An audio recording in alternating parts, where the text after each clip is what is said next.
টানা বৃষ্টির জেরে জলের তলায় মেজিয়ায় একাধিক বাড়ি।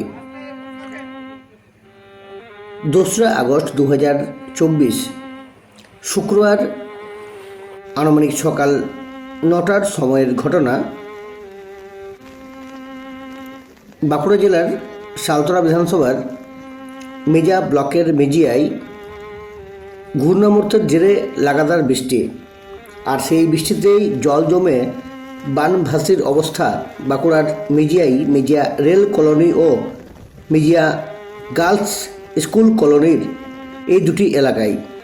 এই দুটি এলাকা মিলিয়ে প্রায় 2 শতাধিক পরিবার জলবন্দী। এই ঘটনার জন্য এলাকার বেহাল নিকাশি ব্যবস্থাকেই কাঠগড়ায় তুলেছেন স্থানীয় বাসিন্দারা। বেশ কিছু বাড়ির একতলা পুরোপুরি জলের তলায় চলে যায়, কোমর সমান জল জমে যায় রাস্তাতেও। এই অবস্থায় কলোনির রাস্তা দিয়ে চলাচল কার্যত বন্ধ হয়ে যায়। গৃহবন্দী হয়ে আটকে পড়ে বেশ কিছু এলাকার বাসিন্দারা। তাদের মেজিয়া ব্লক প্রশাসন ও পুলিশের তৎপরতায় উদ্ধার করা হয়। তবে এই জল যন্ত্রণার থেকে কবে মুক্তি পান এলাকাবাসী, সেদিকেই তাকিয়ে সাধারণ মানুষ। প্রসঙ্গত উল্লেখ্য, বিগত 2 দিনের লাগাতার বৃষ্টিপাতের জেরেই জলমগ্ন হয়ে পড়ে মেজিয়ার রেল কলোনি ও মেজিয়া গার্লস স্কুল কলোনির এলাকার মানুষজনেরা। রীতিমতো 2 দিনের বৃষ্টির জেরে কার্যত প্রায় বন্যার পরিস্থিতি তৈরি হয় এই এলাকাগুলোতে, এবং সেখানেই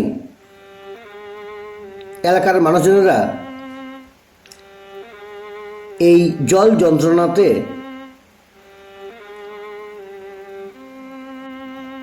ফেঁসে গেছেন, এবং সেই মতোভাবে কীভাবে মুক্তি পান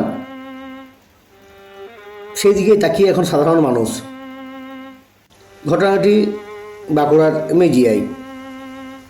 বর্তমানে রেল কলোনির অবস্থা তো খুব শোচনীয়, কারণ এখানে যে কালভার্টগুলো আছে সেগুলো এমন ভাবে বন্ধ হয়ে গেছে যে গোটা পাড়াতে জল ঢুকেছে। মানুষ তো বাড়িতে থাকতে পারছে না। পাড়া সব ক্লাবের ছেলেগুলো মিলে সব তো একে অপরের বাড়িতে রেখে দিয়ে আসছিল মানুষজনকে। কেউ কেউ বাড়ির মধ্যেই জলের মধ্যে বসে আছে। অবস্থা খুব শোচনীয়।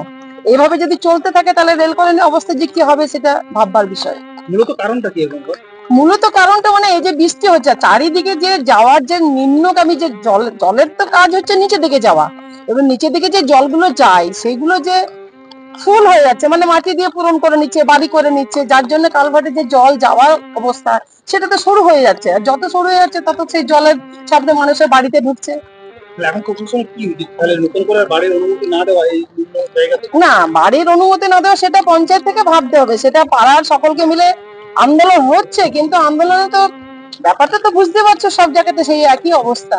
কিন্তু এই মানুষের কথা প্রশাসনকে ভাবতে হবে। প্রশাসন ভাবছে না তা নয়, কিন্তু আরো ভাববার প্রয়োজন আছে। আমার নাম তৃপ্তি চট্টোপাধ্যায়। বর্তমানে পরিবেশ অবস্থা খুবই খারাপ। প্রত্যেক বছর তো বন্যাতে এই অবস্থা হয়, কিন্তু এই বন্যা কোনো তো জন্য কেউ করছে না, কি ব্যবস্থা করছে না। এই ব্যবস্থা নয় জন্য তো কেউ দেখছেও নাই। প্রশাসনকে বলা হয়েছে, প্রশাসনটা কিছু মাথা নাড়ছে না। যাতে এটা সুব্যবস্থা করা যায় তার জন্য সবাইকে এগিয়ে আসতে হবে, প্রশাসন তাকে আসতে হবে। ব্যবস্থা করেনি। এর মূল কারণ কি? এই যে বন্যা কারণটি রাস্তাঘাটে ওইদিকে জল আসছে, সমস্ত বাড়িতে জল এই দিকে রয়েছে, ওই জন্যই এটা হচ্ছে। জিমর বাড়িতে জল, আর এদিকে পাবুকি পুরো গ্রামের জল, সমস্ত গ্রামের জল এই কলোনির মধ্যে যাচ্ছে, এই জন্য অবস্থা হচ্ছে। আচ্ছা, নিকাশি ব্যবস্থা ঠিকঠাক নেই? নিকাশি তো করা হয়েছিল, কিন্তু সেখানে যে পরিমাণটা চড়া আছে সে চড়াটা কম করা হয়েছে। ওতে জল নিকাশি পুরো হচ্ছে না। যাতে চড়া করা হয় নিকাশি ব্যবস্থাটা, তাহলে হয়তো সমস্যা সমাধান হতে পারে। এই যে বাড়িগুলি রয়েছে এখানে কি আটকে রয়েছে? আটকে আছে ওই মানস মুখার্জি, পলাশ মুখার্জি বলে ভদ্রলোক, 3 জন আটকে আছে। ওদিকে যাতে করা যায়, উদ্ধার করা। প্রশাসনকে জানানো হয়েছে? প্রশাসনকে জানানো হয়েছে? জানানো হয়েছে। আমার কিছুদিন আগে কথা হলো আমাদের পাড়া ছেলের সাথে, তো বললো প্রশাসনকে জানানো হয়েছে। ভিডিও অফিস থানায় ফোন করেছিল, থানার থেকে আমার ভিডিও অফিসে বলেছে, ভিডিও অফিস থেকে একটা টিম আসছে এখানে উদ্ধার করার জন্য। কি নাম আপনার? আমার নাম ফটিক মালিক।